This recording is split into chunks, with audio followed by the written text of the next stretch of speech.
niyo lang makatulong. Makatulong? Ha? Nay, mahirap po yung ginawa niya. Nagbago siya ng kanyang testimonya.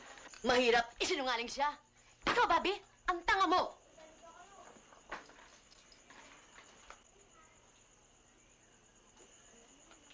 Nay, bakit hindi niyo pa ilabas lahat?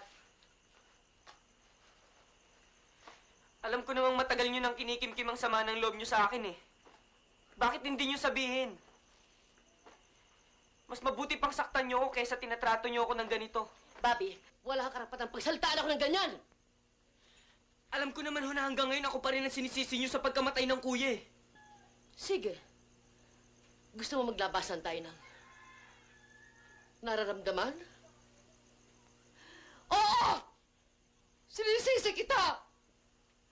Sinira mo ang lahat ng pangarap natin. Lahat ng pinaghirapan ng kuya mo. Hindi itong buhay na pinangarap ko. At ano? Dahil lamang sa malanding babaeng yon? Nay, dahil ba talaga kay Agnes kaya niyo ako tinatrato ng ganito?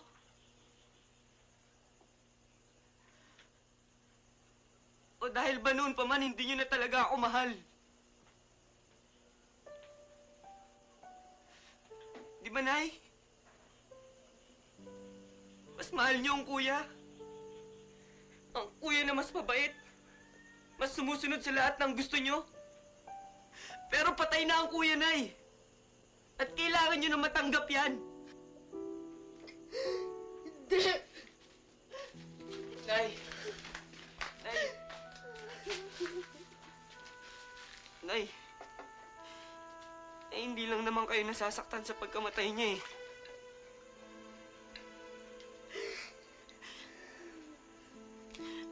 Mahal ko rin siya. Kaya lang kailangan kong maging matapang. Dahil marami pa tayong dapat na harapin.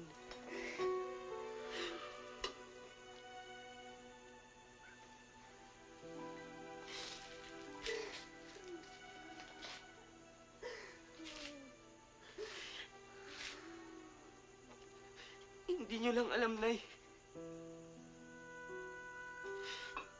Natatakot din ako. Ngayong wala na siya na lagi kong tinatakbuhan.